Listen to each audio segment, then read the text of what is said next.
दर्शन करूं झटपट आंखें मीच। कि ठाकुर के दरबार में और सभी बैठे हाथ जोड़, देने वाला एक है मांगत लाख करोड़। कि देने वाला एक है मांगत लाख करोड़। कि सुखी बसे संसार सब, दुखियां रहे न कोई। हम सब की ये कामना मेरे भगवन पूरी होए। हम सब की ये कामना मेरे ठाकुर पूरी होए।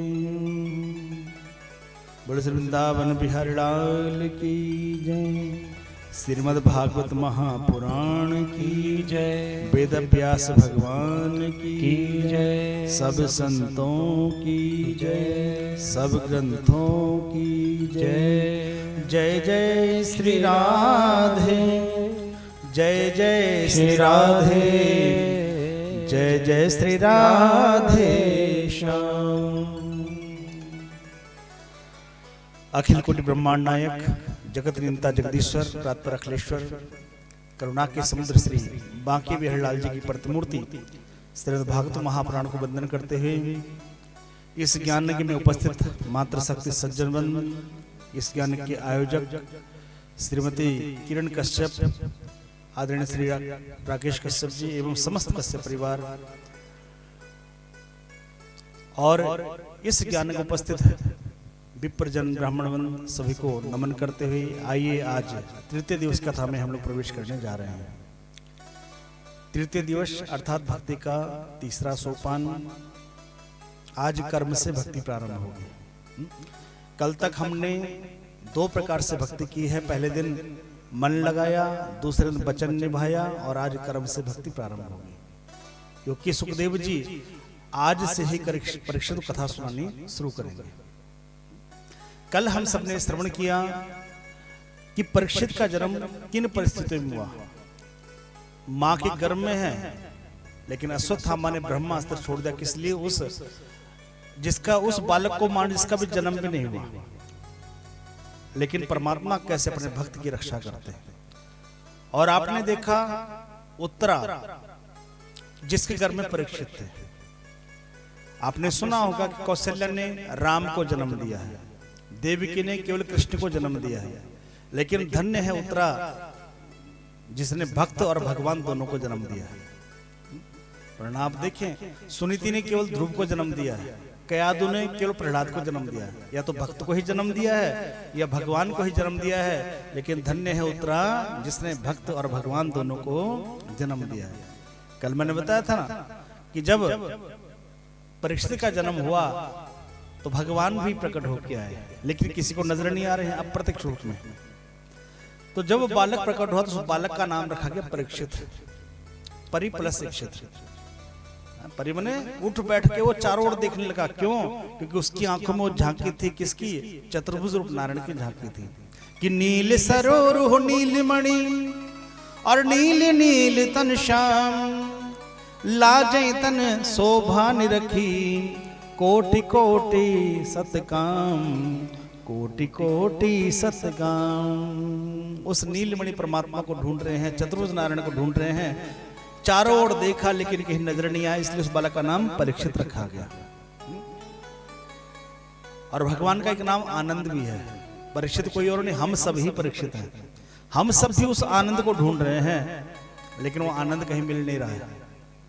कभी कहीं भागते हैं, कभी कहीं भागते हैं। थोड़ी देर का सुख तो मिलता है, लेकिन आनंद नहीं मिलता है। परीक्षित का एक नाम था विष्णुराथ, एक और नाम था परीक्षित का विष्णुराथ। क्योंकि भगवान विष्णु ने रक्षा की है, इसलिए उनका नाम विष्णुराथ रखा गया।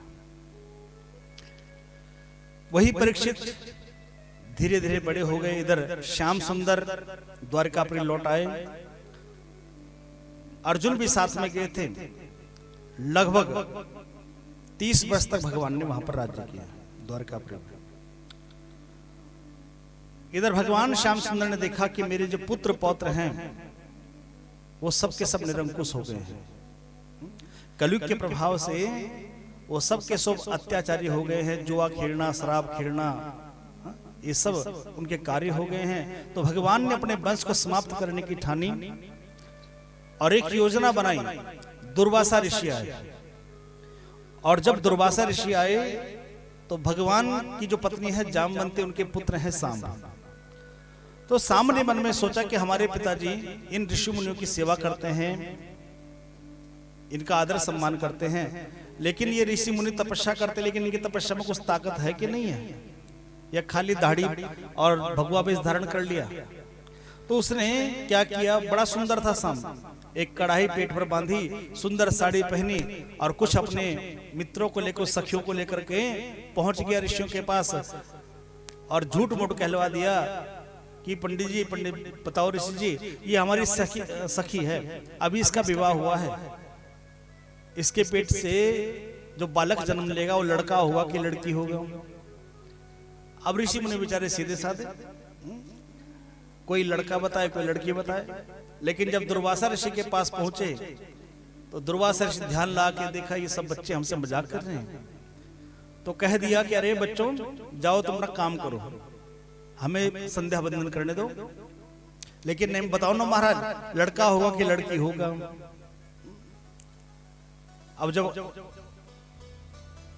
नहीं माने तो ऋषि ने श्राप दे दिया, जाओ, न लड़का होगा न लड़की होगा, इसमें तुम्हारे वंश का काल होगा, इसमें मूसल होगा। और जब घर जाके उन्होंने वो साड़ी हटाई, कपड़े हटाए, तो देखा वो कढ़ाई के मूसल के रूप में परिवर्तित हो गई। सबके सब घबराए, तो लगता है ऋषि की वाणी सत्य हो गई। उग्रसेन को बताया, उग्रसेन ने कहा बच्चों तुमने अच्छा नहीं किया, ऋषियों का अपमान किया है, उनका मजाक उड़ाया है, अब लगता है उसका परिणाम हमें भुगतना पड़ेगा। तो उस मूसल को घिसा गया और उसके जो कण थे वो सबके सब समुद्र में फेंक दिए घिसने के पश्चात, और जो छोटा सा टुकड़ा बचा था घिसने के पश्चात उसे भी समुद्र में फेंक दिया गया। लेकिन क्या हुआ, समुद्र के प्रभाव से वो जो मूसल के कण थे वो समुद्र किनारे एरका नाम की घास में के रूप में परिवर्तित हो गए। अब एरका नाम की घास बड़ी तीक्ष्ण होती है, जैसे तलवार की धार होती है ना, ऐसे उस घास की धार होती है। और वह जो कील थी, एक मछली ने निगल ली। मछुआरे ने जब मछली को पकड़ा, उस कील को निकाला, तो उसने सोचा चलो ये वन में शिकार करने काम आएगी। उसने उस कील को बाण पर लगाया और शिकार करने के लिए चल दिया। इधर भगवान ने देखा कि मेरे बच्चे अब निरंकुश हो गए हैं, अब मैं अपने वंश को समाप्त करने जा रहा हूं। तो आज भगवान एक पेड़ के नीचे, बट वृक्ष के नीचे बैठे हैं। इधर वह शिकारी भी जंगल में घूम रहा है शिकार के पर्पस से, उद्देश्य से। तभी उसने देखा सामने हिरण की आंख चमक रही है, जबकि हिरण की आंख नहीं थी, भगवान के पैरों में लगा बिछुआ, उसका मोती चमक रहा था, और उसने वह बाण छोड़ दिया। वह बाण भगवान के चरणों में लगा, और जब बाण भगवान के चरणों में लगा, शिकारी दौड़ा दौड़ा पास आया, लेकिन देखा ये तो अपने द्वारकाधीश है, चरणों में गिर के क्षमा मांगने लगा। भगवान ने कहा देखो निषाद राज, ये तुम्हारी गलती नहीं है, ये तुम्हारे और हमारे कर्मों का लेखा जोखा है। जो बोया है सो काटना पड़ेगा ना, ये तुम्हारे और हमारे कर्मों का लेखा जोखा है। एक बार बोल दो राधे राधे, भाव से बोलो।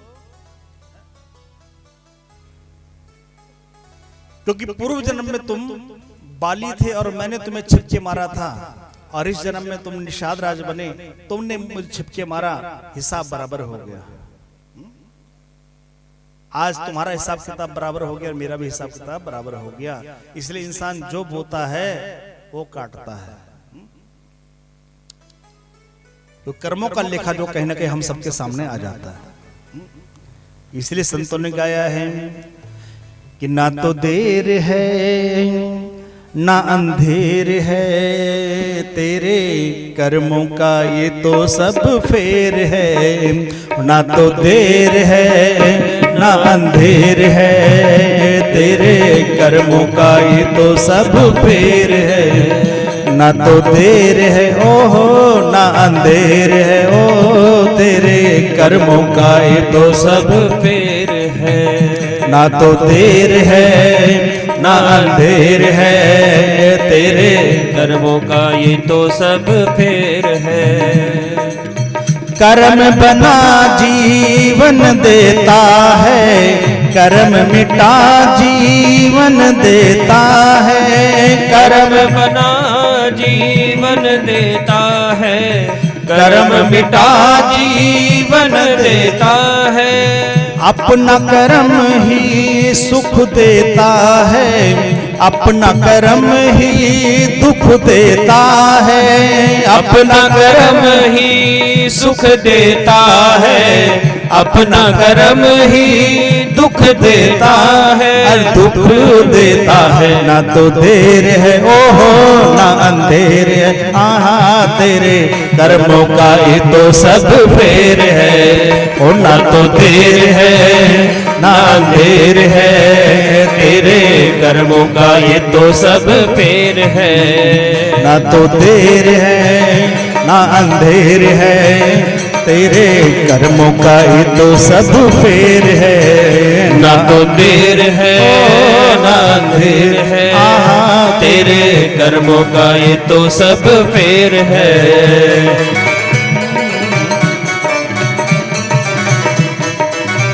हरि जय हो।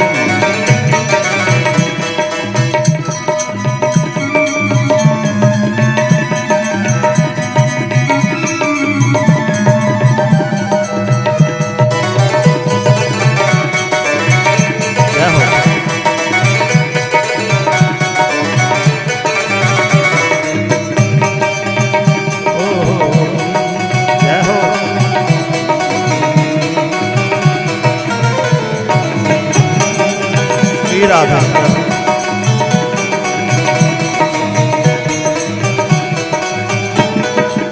और हमारे संत कहते हैं क्या नेकी जगत में जो तू करेगा सिर पे तेरे वो हाथ धरेगा नेकी जगत में जो तू करेगा सिर पे तेरे वो हाथ धरेगा।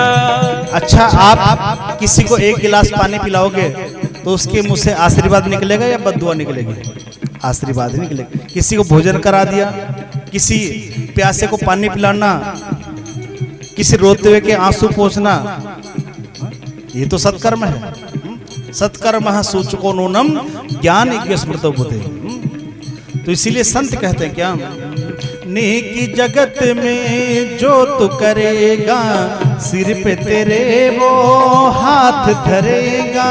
नेकी जगत में जो तू करेगा सिर पे तेरे वो हाथ धरेगा। मुंह से कुछ ना कहना पड़ेगा बिन मांगे वो घर को भरेगा।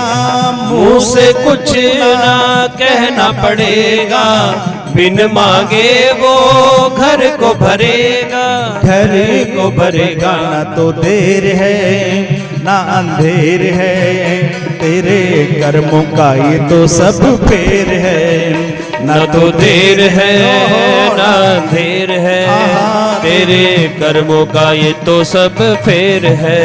ओ ना तो देर है ना अंधेर है तेरे कर्मों का ये तो सब फेर है। ना तो देर है ना अंधेर है तेरे कर्मों का ये तो सब फेर है।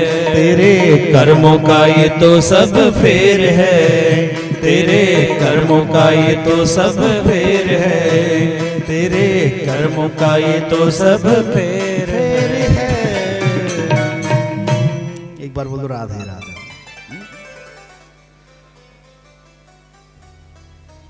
तो कर्म बना जीवन देता है कर्म मिटा जीवन देता है। अपना कर्म ही सुख देता है अपना कर्म ही दुख देता है दुख देता है। ना तो देर है ना अंधेर है तेरे कर्मों का ये तो सब फेर है। जीवन में जो भी आपको मिल रहा है ये सब आपके किए हुए कर्मों का फल है। आप देखते हो ना, जब किसी बालक का जन्म होता है तो कुंडली बनाई जाती है। तो कुंडली क्या है? उस बालक के पूर्व जन्म के किए हुए कर्मों के जो लेखा जोखा कुंडली में सब समाहित हो जाता है। आपने तो कुंडली में कुछ अच्छे ग्रह भी होते हैं, कुछ बुरे ग्रह भी होते हैं। और जब अच्छे ग्रहों की महादशा आती है तो रंक से राजा बन जाता है, और जब बुरे ग्रहों की महादशा आती है तो राजा से रंक भी क्षण मात्र बन जाता है। तो भगवान ने कहा कि भैया निषाद राज, ये तेरा और मेरा हिसाब था, आज बराबर हो गया। इधर जब पांडवों को पता चला कि भगवान श्याम सुंदर धरा धाम को छोड़कर गोलोक धाम को चले गए हैं, तो सब पांडवों ने क्या किया? परीक्षित को राजा बना दिया।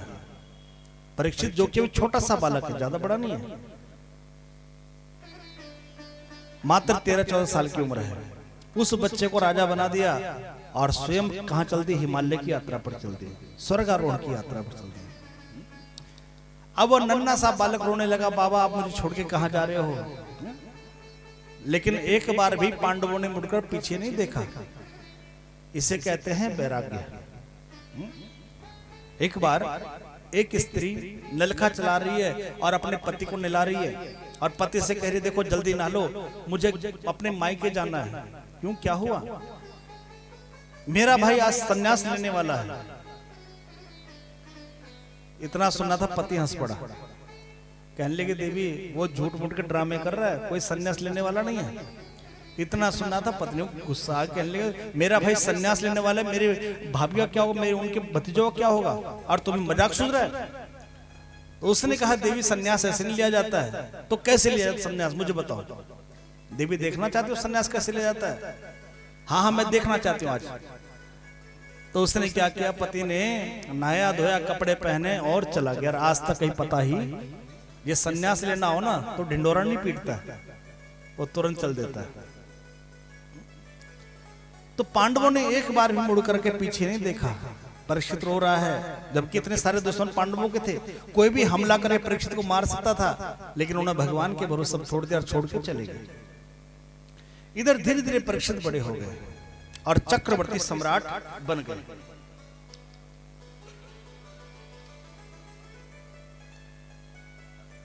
चारों ओर परीक्षित का बोलबाला हो गया। बड़े दयालु है परीक्षित, बहुत कम उम्र में ही उन पर सारी सत्ता का भार आ गया, लेकिन हमेशा प्रयास करते कि उनकी प्रजा सदैव खुश रहे। धीरे धीरे समय बीता। एक बार परीक्षित जंगल में घूम रहे थे। अब जंगल में घूम देखा क्या उन्होंने? एक झाड़ी के पीछे एक गाय और एक बैल, बैल जो कि 3 टांगों से अधमरा है और जर्जर है, गौ माता जो बिल्कुल हड्डियों का ढांचा मात्र है, उनकी आंखों में आंसू और आपस में बातें कर रहे हैं, मनुष्य की भाषा बातें कर रहे हैं। तो बैल ने कहा कि हे गौ माता, आपकी आंखों में आंसू? लगता है शायद तुम मेरे कारण दुखी होंगे, क्योंकि मेरे 3 पैर लगभग टूट चुके हैं, अधमरा हो चुका हूं मैं। लगता है मेरे कारण दुखी होंगे, या लगता है श्याम सुंदर धराधाम को छोड़ के चले गए, लगता है तुम इसलिए दुखी होंगे। तो गाय ने कहा कि हाँ पुत्र, अब तक तो श्याम सुंदर हमारी रक्षा करते थे, लेकिन अब हमारी कौन रक्षा करेगा? परीक्षित ये सब बातें सुन रहे थे। परीक्षित सामने चले आ रहे, कहने लगी गौ माता आप चिंता मत करो, मैं आपकी रक्षा करूंगा, लेकिन आप हो कौन? तो बैल ने अपना परिचय दिया कि महाराज मैं कोई और नहीं, मैं धर्म हूं। मेरे 4 चरण थे, सत्य, तप, दया, दान, लेकिन आज 3 चरण से मैं हीन हो चुका हूं। 3 चरण कमजोर हो गए, सत्य भी कमजोर हो गया, तप भी कमजोर हो गया, दया भी कमजोर हो गई। अब केवल 4था चरण बचा है, वो है दान का चरण बचा है। और ये गाय कोई और नहीं, ये गाय कौन है? पृथ्वी माता है। ये पृथ्वी किस पर टिकी है? गाय के सिंग पर टिकी है। गाय का सिंह कौन? धर्म, धर्म पर टिकी है। और धर्म के 4 चरण है, सत्य, तप, दया, दान। सतयुग में सत्य था, फिर आया त्रेता युग। त्रेता युग में क्या सत्य कम हो गया, तपस्या ज्यादा थी। फिर आया द्वापर युग, सत्य भी कम हो गया, तपस्या भी कम हो गई, और द्वापर में दया की भावना ज्यादा थी। जैसे आपने कल श्रवण किया था कि द्रौपदी के 5 पुत्रों की हत्या हो चुकी है, और हत्या करने वाले को द्रौपदी ने क्षमा कर दिया, दया की भावना था। और अब आया कलयुग, अब ना तो सत्य है, न तप है, न दया है, अब केवल दान की महत्ता से बची है। दान कौन सा? धन का दान तो खैर है ही।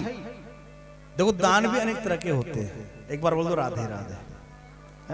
इस कलयुग में शास्त्रों के अनुसार बड़े बड़े दान कहे गए। भूमि दान कहा गया है, गौदान कहा गया है, कन्या दान कहा गया है, स्वर्ण दान कहा गया है, लेकिन सबसे बड़ा दान है वह है समय का दान।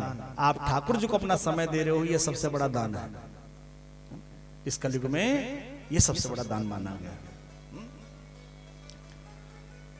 तो तभी वहां पर एक काले काले वर्ण का व्यक्ति दौड़ा चला आया और देखा, वहां पर बैल को देखा, गाय को देखा, उस बैल के चौथे पैर को तोड़ने को तत्पर होने लगा। परीक्षित ने उसे रोका, कौन हो तुम, खबरदार, यदि मेरे सामने आए तो मैं तुम्हें मार डालूंगा।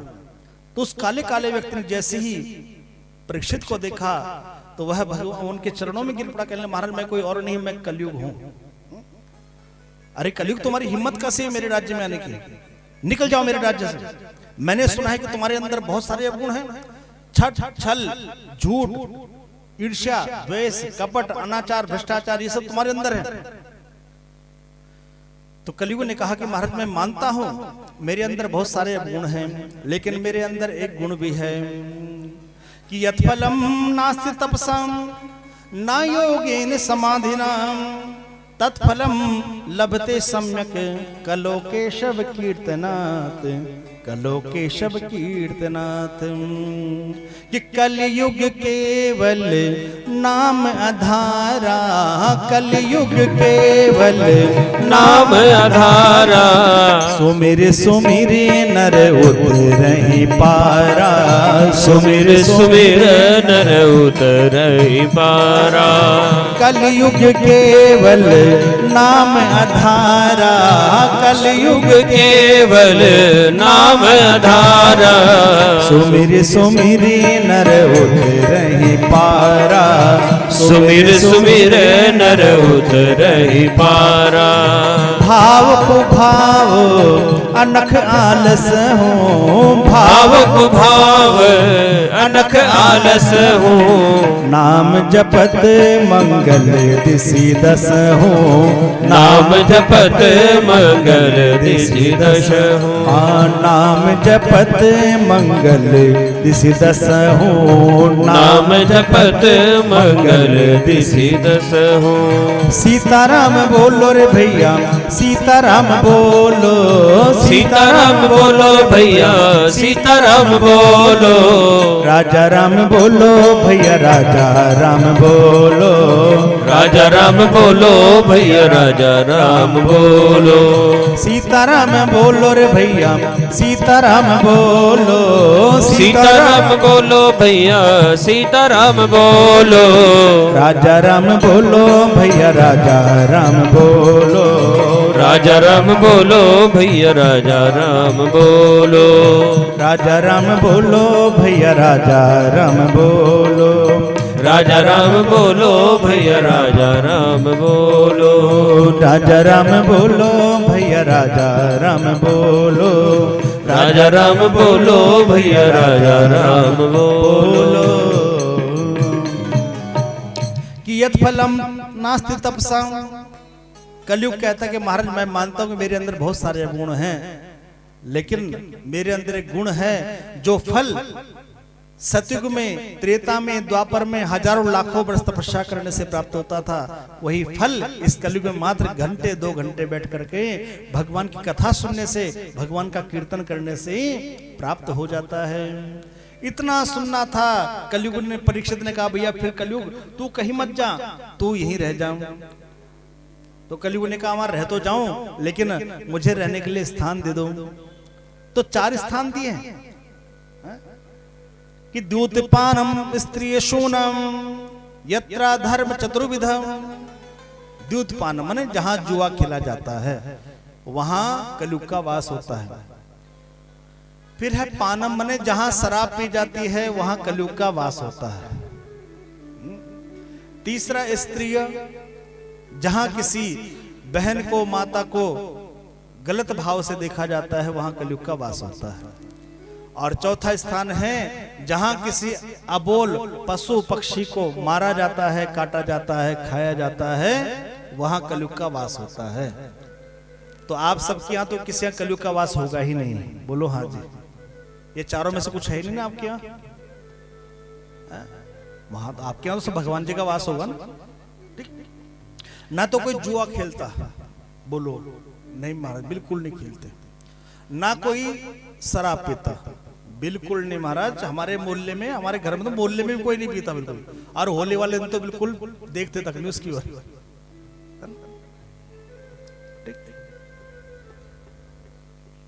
स्त्रीशूनम, किसी पशु पक्षी को मारा जाता है, काटा जाता है, खाया जाता है, तो वहां भी कलयुग का वास होता है। अच्छा एक बात बताओ, अभी मैं शराब की चर्चा कर रहा था, यदि आपके घर में दाल हो और 2-3 दिन पुरानी हो तो खाओगे दाल? लेकिन वो शराब जो कई कई साल तो सड़ाई जाती है और लोग उसे पैसे भी दे रहे हैं, उसमें कीड़े पड़े होते हैं, कीड़े, ध्यान रखना जाकर, कभी देखना जाकर फैक्ट्री में, लेकिन फिर भी लोग उसको पी रहे हैं। किसी पशु पक्षी को मारा जाता है, काटा जाता है, खाया जाता है, तो वहां भी कलयुग का वास होता है। जीव हिंसा, देखो जब हम किसी को जीवन नहीं दे सकते तो उसके प्राण लेने का भी हमें अधिकार नहीं है। प्रयास करें हमारे द्वारा किसी जीव जंतु की हत्या ना हो जाए। वरना भागवत में कथा आती है, बड़ी सुंदर कथा, प्राचीन बरही की कथा आती है। प्राचीन बरही क्या करता, जगह जगह यज्ञ कराता, खूब दान ब्राह्मणों को देता, लेकिन उस यज्ञ में क्या करता, पशुओं की बलि करता। और जब पशुओं की बलि दी जाती तो बड़ा खुश होता। एक बार नारद जी उसकी यज्ञ में आए, प्राचीन बरही ने जैसे नारद जी को देखा तो बड़ा खुश हुआ। नारद जी मेरा अहोभाग्य, आप मेरे यज्ञ में आए हैं। नारद जी ने कहा कि राजन, मैंने पापी तो बहुत देखे हैं लेकिन तेरे जैसा पापी नहीं देखा। राजा ने कहा मैं यार पापी, इतने बड़े बड़े यज्ञ में कराता हूं, इतना दान में देता हूं, इतना ब्राह्मणों की सेवा करता हूं, इतने लोगों को भोजन कराता हूं, महाराज मैं पापी? नारद जी ने कहा जरा आसमान की ओर देख। और जब आसमान की ओर देखा, जितने उसने पशु पक्षियों को मारा था वो सब के सब क्रूरता भरी निगाह से उसकी ओर देख रहे हैं, लाल लाल आंखें करके, कि जब ये हमारे पास आएगा हम इसे नोच डालेंगे, खा डालेंगे। तो राजा तो यह देख के सहम गया, महाराज ये क्या? तो नारद जी ने कहा कि देखिए तेरे कर्मों का फल है, तूने इतने जीवों की हत्या की ना, ये सब तुझसे बदला लेने को तावले हैं, तत्पर हैं तेरे से बदला लेने को। तो राजा ने कहा महाराज मैंने तो अपनी ओर से नहीं मारा किसी को, मुझे तो जैसा ब्राह्मणों ने बताया है वैसा ही मैंने किया है। ब्राह्मणों ने बताया कि यज्ञेन पशून आलभेत, कि यज्ञ में पशुओं को मारो, इसलिए मैंने महाराज की बलि दी है। तो नारद जी ने कहा कि अरे राजन, लगता है तेरे ब्राह्मणों ने भी उसका गलत अर्थ लगा दिया है।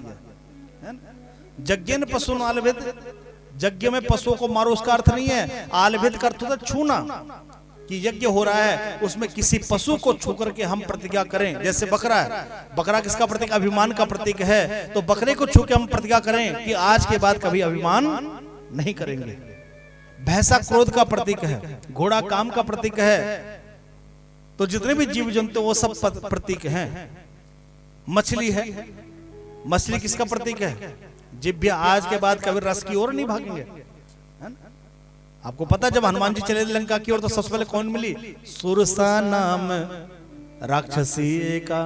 लेकिन हनुमान जी चक्कर में, क्योंकि हनुमान जी किसकी खोज करने जा रहे हैं? सीता जी खोज करने जा रहे हैं। सीता कौन है? भक्ति। और भक्ति को पाना है तो सबसे पहले सुरसा नाम की राक्षसी से निपटना पड़ेगा। सुरसा कौन? ये जो जिभ्या है ये रसीली है, ये रस चाहती है, बढ़िया बढ़िया भोजन चाहती है। तो इसको कंट्रोल करना पड़ेगा यदि भक्ति को पाना है। इसलिए आप सब लोग व्रत भी लेते हो, तभी तो भक्ति पाते हो। अर्थात सात्विक भोजन होना चाहिए। तो राजन, आलभित का अर्थ मारना नहीं होता, आलभित का अर्थ छूना होता है। जैसे जब विवाह होता है तो विवाह में पंडित जी कहते हैं कि ततः वरह कन्यायाम हृदय आलभेद, कि वर कन्या के हृदय को आलभेद करे। यदि आलभेद का अर्थ मारना लिखा है तो आलभेद, यदि वर कन्या के हृदय मारेगा तो कन्या कौन से छोड़ देगी उसको? जो कन्या छोड़ने वाली नहीं है, विवाह तो बाद में होगा, कोर्ट कचहरी पहले हो जाएगा। तो इसलिए आलभेद का अर्थ छूना, कि वर कन्या के हृदय को छू के कहे कि आज से हमारे शरीर दो हैं लेकिन हमारी आत्मा एक है।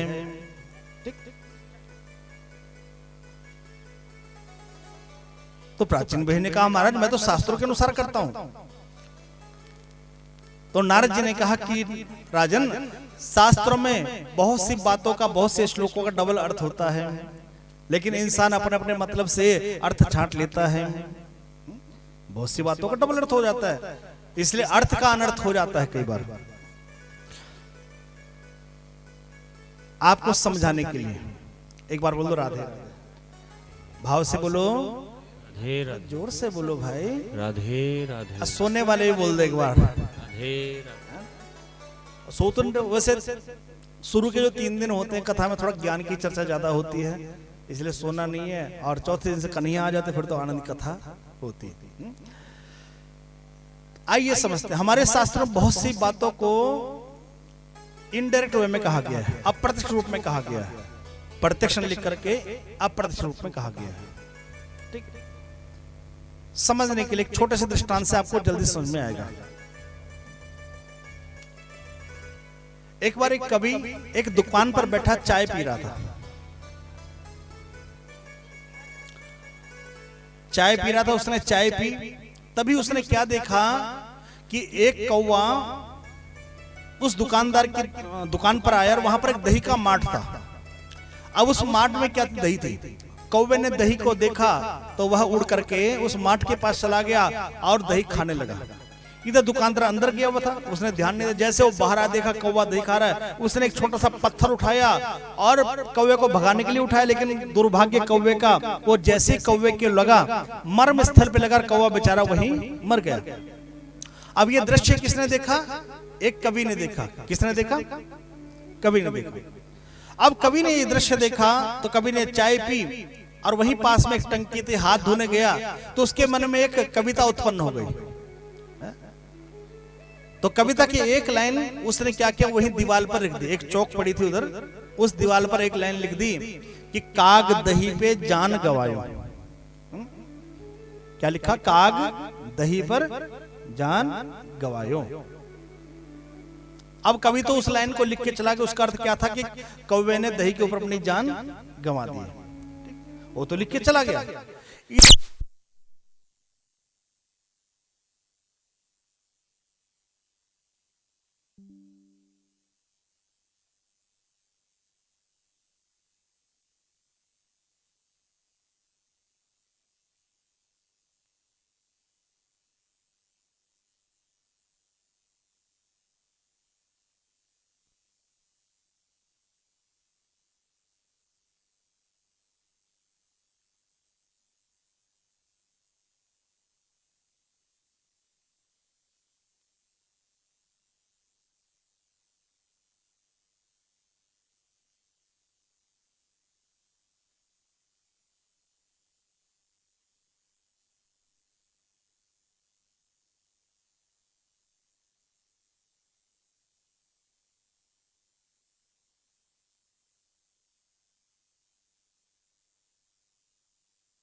हरे नंदलाल ओ मेरो मुरली मनोहर, मेरो मुरली मनोहर नंद, ओ मेरो मुरली अल्लाह। एक बार बोल राधे राधे। तो वह कवि जो दुकान पर चाय पी रहा था, तो उसने उस कौवे को देखा और एक कविता उत्पन्न हो गई। और जब वो हाथ धोने गया तो टंकी के पास लिख दिया, काग दही पर जान गंवायो। अब वह कवि तो चला गया। थोड़ी देर पश्चात एक सरकारी अफसर आया। अब वह भी टेंशन में था, बड़ी टेंशन में था, क्योंकि उसकी नौकरी चली गई थी। अब उसने भी चाय पी वहां बैठ करके, और जब वह टंकी पर हाथ धोने गया, चाय समोसा खा करके हाथ धोने गया, तो उसने जब लाइन पढ़ी तो उसने उस लाइन को पढ़ करके अंदर कहा कि बिल्कुल सही लिखा है। क्योंकि उस अफसर ने क्या किया था, सरकारी कागज से उनमें घपला कर दिया था, और घपला जब किया तो उसकी नौकरी। अब उसने उसका क्या अर्थ है, कागज ही पर जान गवायो, मैंने कागजों में गड़बड़ करी तो इसीलिए वह नौकरी से हाथ धोना पड़ा। अब जो लाइन वही है, अब हर किसी का पढ़ने का अर्थ समझने का अर्थ है। तो उसने पढ़ा, कागज ही पर जान गवायो, मैंने कागजों में गड़बड़ किया इसलिए नौकरी से हाथ धोना पड़ा। अब वो भी चला गया। तभी वहां पर थोड़ी देर पश्चात एक मजनू बेचारा छित पिट के आया। मजनू तो समझते हो ना, जो आपने बतरे देखे होंगे। तो उसने भी आके चाय चुई पी, समोसा खाया बेचारे ने, लाल मुंह हो रखा था, कुछ खून खान निकला हुआ था। अब वह जब टंकी पर हाथ धोने गया, अब उसने भी उस लाइन को पढ़ा तो उसने भी मन में कहा बिल्कुल सही लिखा है। अब उसने उसका क्या अर्थ लगाया कि काग गध ही पर जान गवा, उस गधी के चक्कर पड़ गया इसलिए पिट छिद के। अब देखो लाइन वही है लेकिन समझने के अर्थ अलग अलग है। ऐसे हमारे शास्त्रों में, वेदों में जो श्लोक लिखे हैं उनके समझने के अलग अलग अर्थ हैं। प्रत्यक्ष नहीं लिखे, अप्रत्यक्ष रूप में लिखे हैं। तो किसी की हत्या करना आसान है, लेकिन किसी को जीवन दान देना बहुत मुश्किल है। तो यहां पर शास्त्र कहते हैं, प्रेम से बोल दो राधे राधे, भाव से बोलो, थोड़ा जोर से बोल दो। तो 4 स्थान दिए हैं। पहला स्थान कौन सा, कि दूतपानम स्त्रिय सोनम, जहां पर किसी पशु को, पक्षी को मारा जाता है, उसे काटा जाता है, खाया जाता है, वहां पर कलयुग का वास होता है। तो इसलिए कोशिश रहे कि हमारे द्वारा किसी जीव जंतु की हत्या ना होने पाए, प्रयास करना चाहिए। ठीक। तो 4 स्थान दे दिए, लेकिन कलयुग ने कहा हमारा ये तो बहुत गंदे स्थान है कि जुआ खेला जाता है, वो भी छिपके किया जाता है, शराब पी जाती है, वो भी गंदा स्थान है, बड़ी बदबू आती है भैया, और किसी जीव जंतु को मारा जाता है, वही पाप का स्थान है, वो भी गंदा स्थान है। आप कभी चले जाना बूचड़ खानों में, कितनी बदबू वहां पर आती है, और कैसे कैसे बेचारे जीव तड़पते रहते हैं जो कटे हुए जीव है। तो महाराज बड़े गंदे स्थान है, कोई अच्छा स्थान भी दीजिए ना। तो कलयुग के परीक्षित के मुंह से निकल पड़ा, जाओ सोने में भी तुम्हारा वास हो। और जैसे कहा सोने में तुम्हारा वास हो, तो परीक्षित के सिर पर मुकुट था, किसका, सोने का मुकुट था। और कलयुग जाकर परीक्षित के सिर पर सवार हो गया। और जब सिर पर सवार हो गया तो परीक्षित के मन में पाप बुद्धि हो गई, क्योंकि मुकुट किसका था, जरासंध नाम के एक दुष्ट राजा का था, जिसे भीमसेन ने मार डाला था और निशाने के रूप में मुकुट ले आए थे। और आज परीक्षित ने गलती से मुकुट धारण कर लिया, कलयुग सवार हो गया। तो सोने में स्थान किसका है, पाप का स्थान, कलयुग का स्थान है। लेकिन कौन से सोने में, जो पाप से कमाया हुआ सोना होता है, अन्याय से कमाया हुआ जो सोना होता है, उसमें कलयुग वास करता है। और ये सोना कहीं ना कहीं हम सबके घरों में भी मिल जाता है। नहीं मिलता क्या, बताओ, मिलता है ना, सबके घरों में मिलता है। अब समझो कैसे, जैसे घर में किसी की मृत्यु होती है, तो आप लोग रिश्तेदारों को बुलाते हो, उनको बुलाओगे बाद में, पहले उसने जो कुछ पहन रखा होता वो सब निकालते हो। बोलो, कान के, गले का, नाक का, पैरों के, हाथों के, सब निकालते हो। बोलो, निकालते हो, निकालते हो? ठीक। और उसके बाद रोना पीटना शुरू। इतना प्रेम दर्शाते हैं जैसे कि ये सच्चा इतने से था इसका जो कितना प्रेम करता था बेचारा जो। तो ये अन्याय का सोना हम सबके घरों में भी पाया जाता है। तो ये सोना, जो अन्याय का सोना हमारे घर में, वो कब फलीभूत होगा? जब हम उसका दशांश दान करते हैं, तब वो हमें फलीभूत होता है। वरना अन्याय का सोना जो था बुद्धि को खराब कर देता है, और जब बुद्धि खराब हो गई तो परिवार में अशांति का माहौल भी हो जाता है। तो आज परीक्षित के सिर पर मुकुट शोभायमान है, लेकिन ये मुकुट किसका? जरासंध नाम के राजा का है। और कलयुग सवार हो गया तो मन में कुविचार आ गए, कुमति मन में बैठ गई।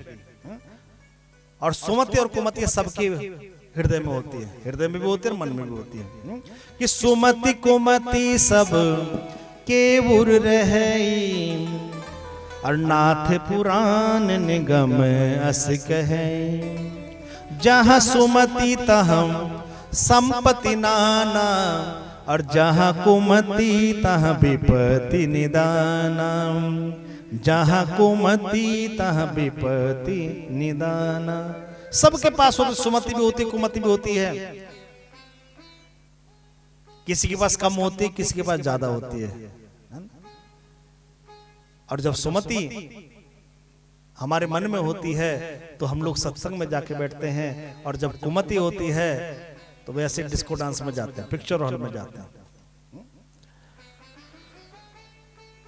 तो आज परीक्षित के मन में विचार आया कि दुनिया के जितने भी राजा हैं वो सब शिकार खेलने जाते हैं, लेकिन मैं आज तक कभी शिकार खेलने नहीं गया। चलो आज शिकार खेलने चलता हूं।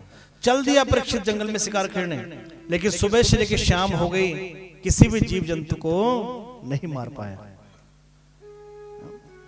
क्योंकि आज से पहले उसने कभी किसी की हत्या नहीं की थी। भटक रहा है सुबह से लेकर शाम तक के, भूख प्यास लग गई, वापस लौट रहा है, शाम के लगभग 3-4 बज गए, वापस लौट रहा है। रास्ते में समीक ऋषि का आश्रम पड़ा, और समीक ऋषि के आश्रम जब देखा तो बड़ा खुश हुआ। सोचा कि जैसे मैं ऋषि के पास जाऊंगा तो ऋषि मेरा आदर करेंगे, सम्मान करेंगे। लेकिन जिस समय परीक्षित वहां पर पहुंचे तो ऋषि उस समय समाधि में बैठे, सायंकाल की संध्या कर रहे थे, समाधि में बैठे थे। ऋषि का शरीर तो वहां था, लेकिन उनकी आत्मा भगवान में लीन थी। परीक्षित गया पास में, निवेदन किया, ऋषि पर मेरे भोजन की व्यवस्था कीजिए, मुझे प्यास लगी है, पानी की व्यवस्था कीजिए।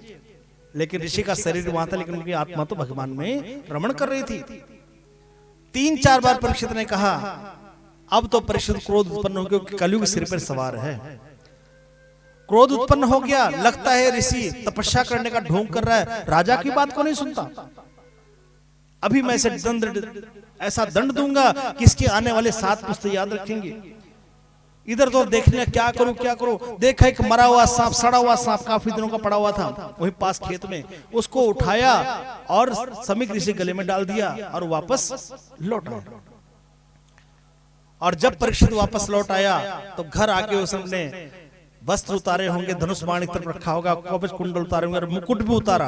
और जैसे मुकुट उतारा, परीक्षित को अपनी गलती का एहसास हुआ, हाय आज मैंने क्या कर दिया, एक संत का अपमान कर दिया, एक ऋषि का अपमान कर दिया, हाय मैं मर क्यों नहीं गया, मेरे प्राण क्यों निकल गए। अपने आप को कोसने लगे और सबको बता रहे, पत्नी को बता रहे हैं, मंत्री संतरी सबको बता रहे कि आज मुझसे पाप हो गया। देखो पाप और पुण्य, जिनको हम ज्यादा छिपाएंगे वो बढ़ेंगे। जैसे पाप को छिपाएंगे तो वो बढ़ेंगे, और पुण्य को छिपाएंगे तो वो बढ़ेंगे। इसलिए बहुत पहले लोग जो है जब पुण्य करते थे, कोई सत्कर्म कर दिल से किसी को सो नहीं करते थे, बताते नहीं थे, क्योंकि जो चीज छिपाई जाती हो बढ़ती है। जैसे आप जमीन में कोई बीज बोते हो तो उसी का पेड़ बनता है, लेकिन जो बीज ऊपर रह जाता है, मिट्टी में रह जाता है, वह जमता नहीं है। समझने के लिए, जैसे आपने बैंक में पैसे जमा कर रखे हैं, वो बढ़ेंगे घटेंगे, बढ़ेंगे ना, भले 2-4-10 रुपए बढ़ेंगे, 1000-2000 बढ़ेंगे, लेकिन उन्हीं पैसों को निकाल के आप घर में ले आओ, जेब में रख लो, शाम तक देख रहा घटेंगे बढ़ेंगे? घटने का चांस ज्यादा, बढ़ रहे बढ़ने कम है। तो जो चीज छिपाई जाती है वो बढ़ती है, और जो चीज दिखाई जाती है वो घटती है ना? तो परीक्षित सबको बता रहे हैं और अपने आप को कोस रहे हैं। आत्मग्लानि परीक्षित को हो रही कि हाय मैंने आज क्या कर दिया, एक संत का अपमान कर दिया।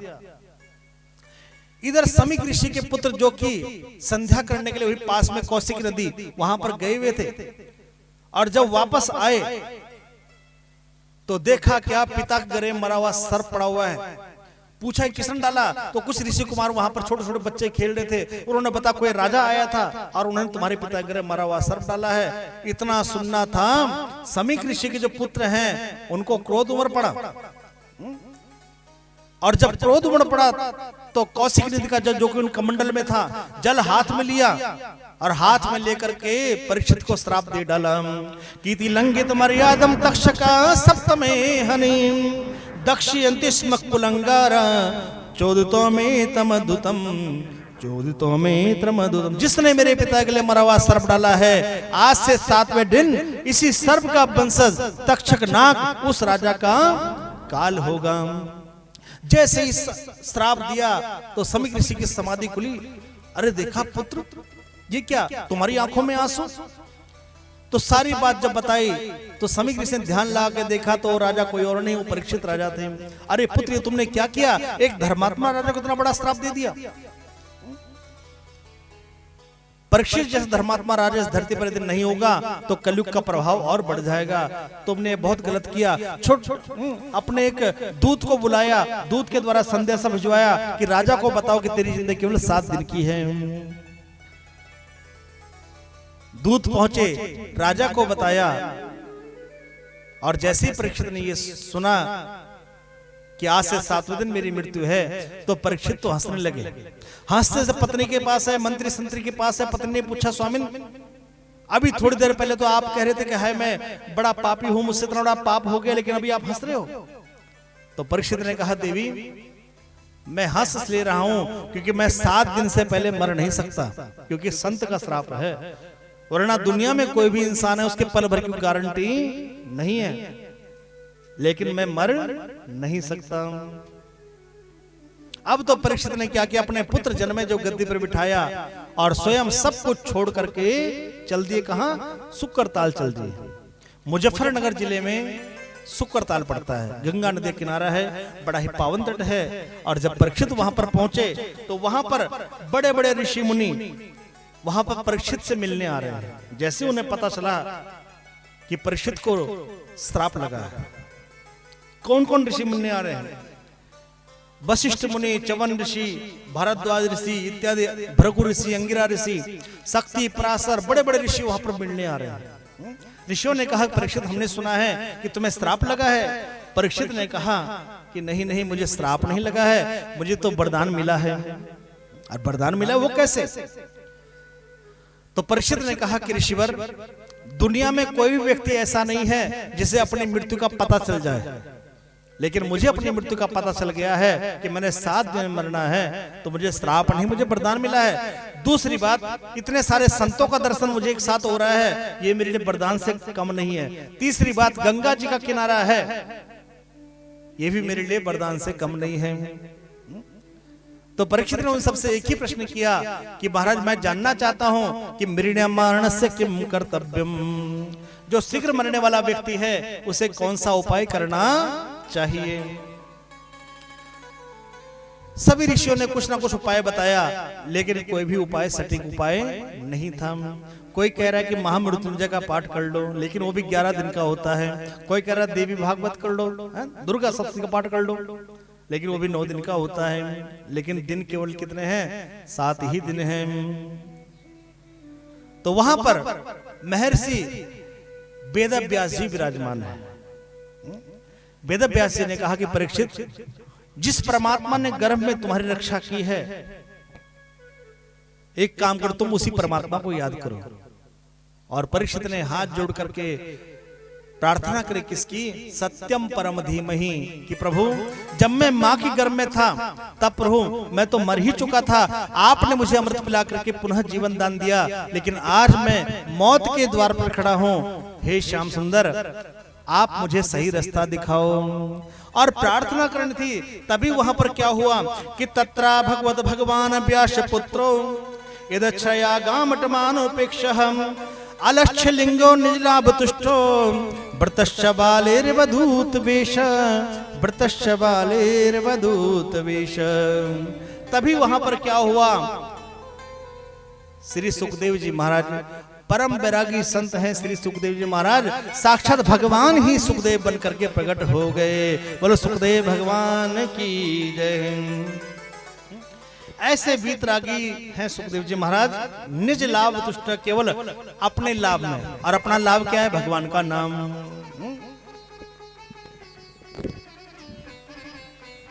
उनके विषय में लिखा है कि तत्रा भगवत भगवान व्यास पुत्रो यदक्षया गामटमानोपेक्षः।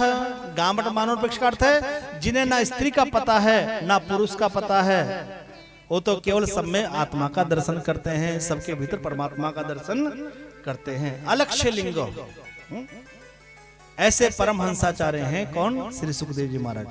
देखो, एक होता है हंस और एक होता है परमहंस। एक बार बोलो राधे राधे। एक होता है हंस और एक होता है परमहंस।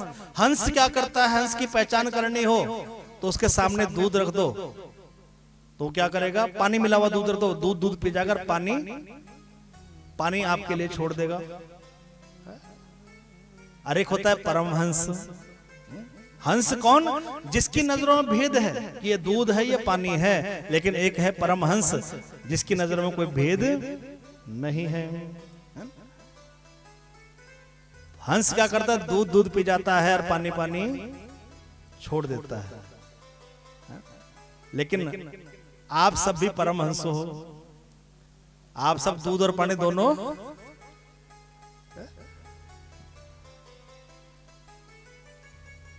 दूध वाले से पूछा दूध में पानी क्यों? दूध वाले ने कहा जाके गाय से पूछो।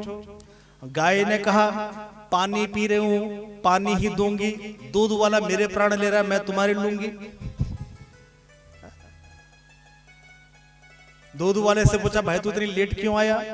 दूध वाले ने कहा बहन जी पानी लेट में आया, टंकी का पानी लेट आया, इसलिए मैं भी लेट आया।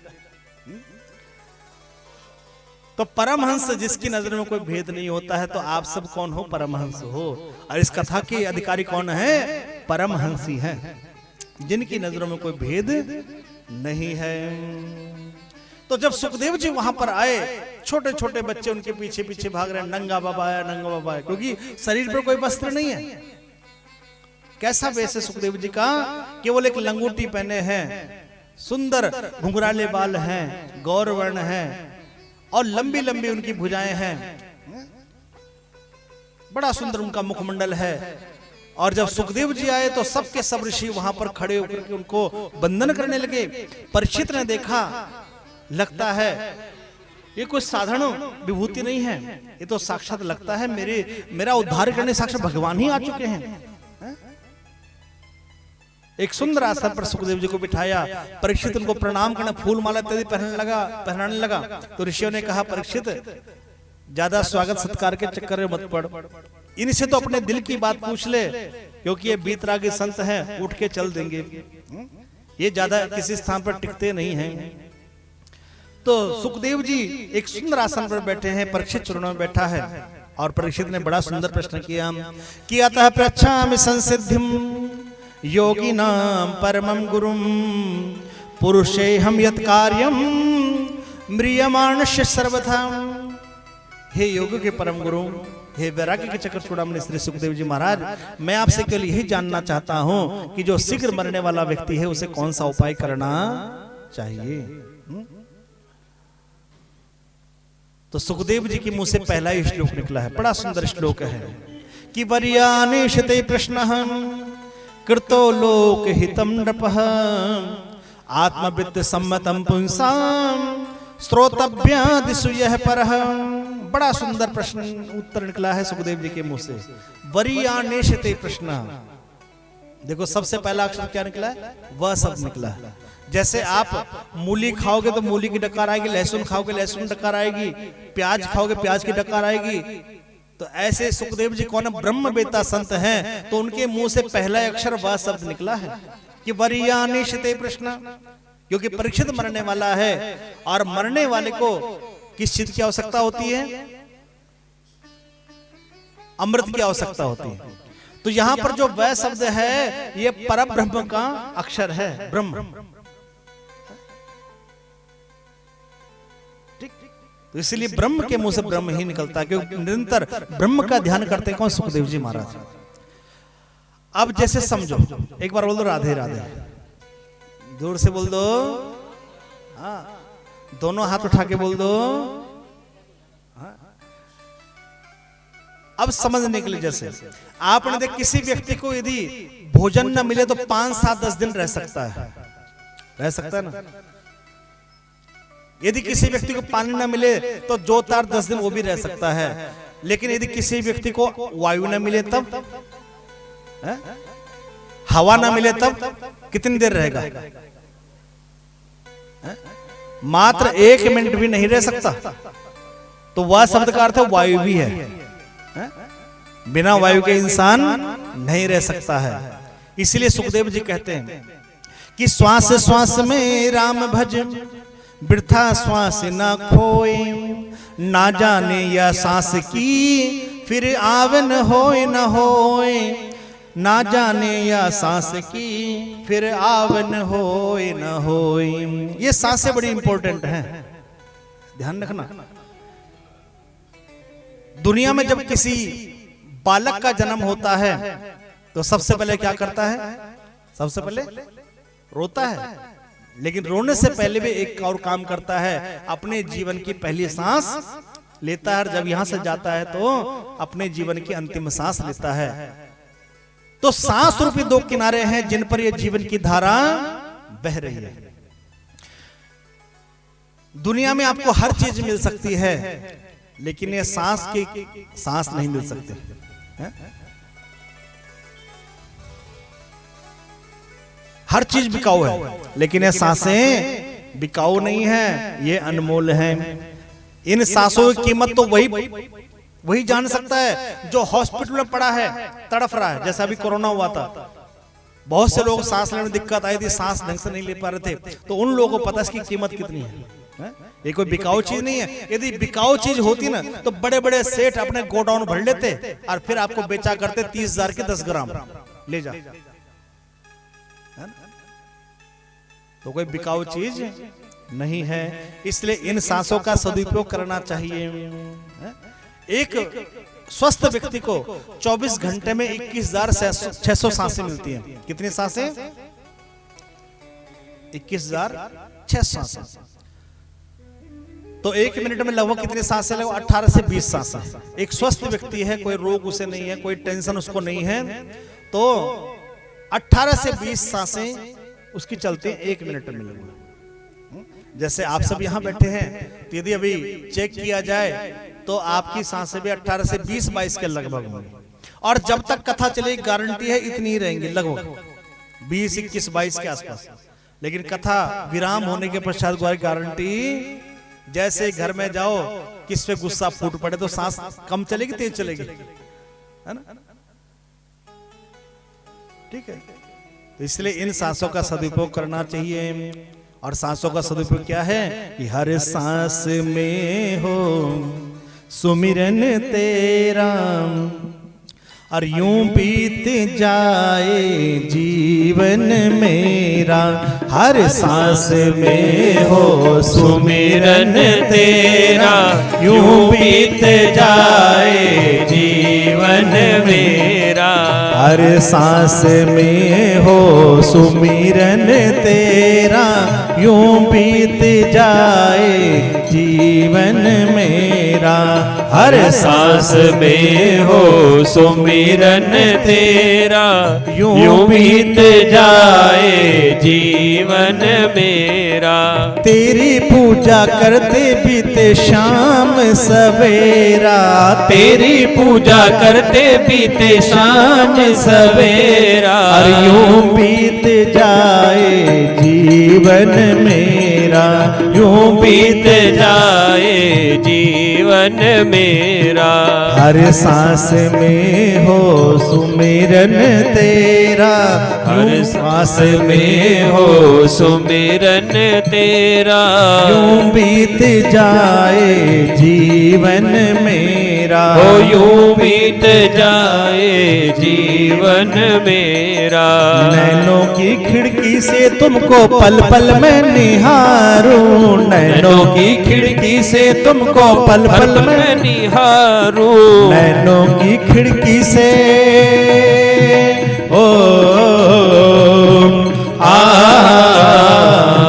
नैनों की खिड़की से तुमको पल पल में निहारूं, नैनों की खिड़की से तुमको पल पल में निहारूं। दिल में बसा लूं तेरी आरती उतारूं, दिल में बसा लूं तेरी आरती उतारूं। और मन में बसा लूं तेरी आरती उतारूं, मन में बसा लूं तेरी आरती उतारूं। डाले रहूं तेरे चरणों में डेरा, डाले रहूं तेरे चरणों में डेरा। डाले रहूं तेरे चरणों में डेरा, डाले रहूं तेरे चरणों में डेरा। यूं बीत जाए जीवन मेरा, यूं बीत जाए जीवन मेरा। हर सांस में हो सुमिरन तेरा, यूं बात जाए जीवन मेरा। हर सांस में हो सुमिरन तेरा, यूं बीत जाए जीवन मेरा। हे हरि जय हो, ताली से हो।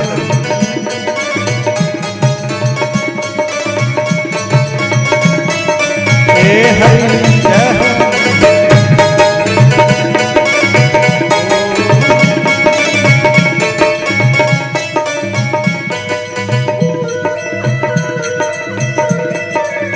श्री राधा।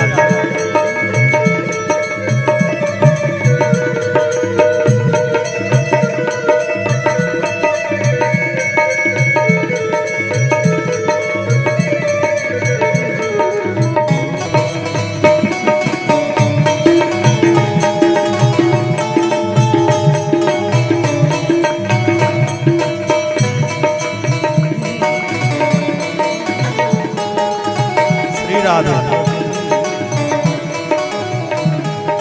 जो भी तेरा प्यारा हो वो मेरे दिल का प्यारा हो, जो भी तेरा प्यारा हो वो मेरे दिल का प्यारा हो। जो भी तेरा प्यारा हो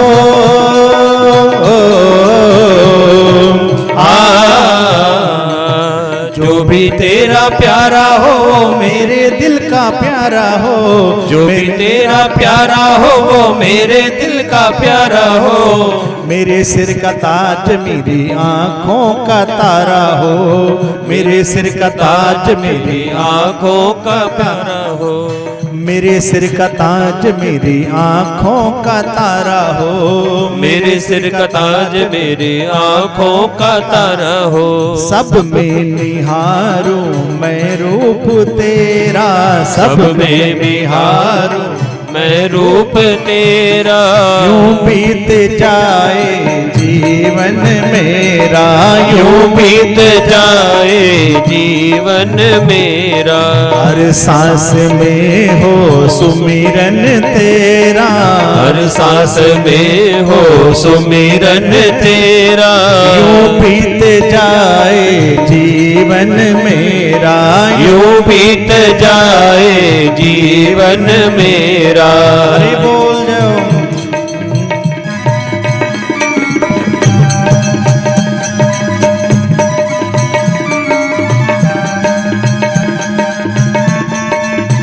श्री राधे।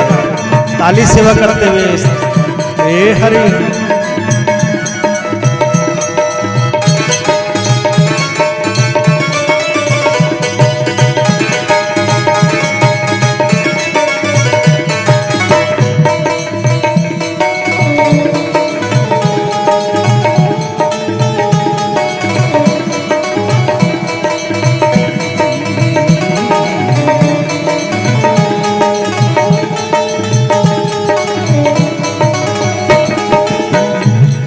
अरे प्यार हो सत्कार हो एतबार हो तुम्हारा, प्यार हो सत्कार हो एतबार हो तुम्हारा, प्यार हो सत्कार हो एतबार हो तुम्हारा, प्यार हो सत्कार हो एतबार हो तुम्हारा। सुख भी हो सारे तेरी याद हो इशारा, सुख भी हो सारे तेरी याद हो इशारा, और सुख भी हो सारे तेरी याद हो इशारा, सुख भी हो सारे तेरी याद हो इशारा।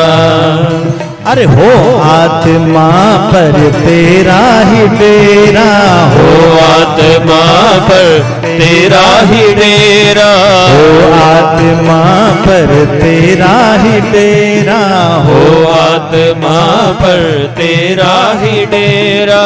यूं बीत जाए जीवन मेरा, यूं बीत जाए जीवन मेरा, हर सांस में हो सुमिरन तेरा, हर सांस में हो सुमिरन तेरा। यूं बीत जाए जीवन मेरा, यूं बीत जाए जीवन मेरा।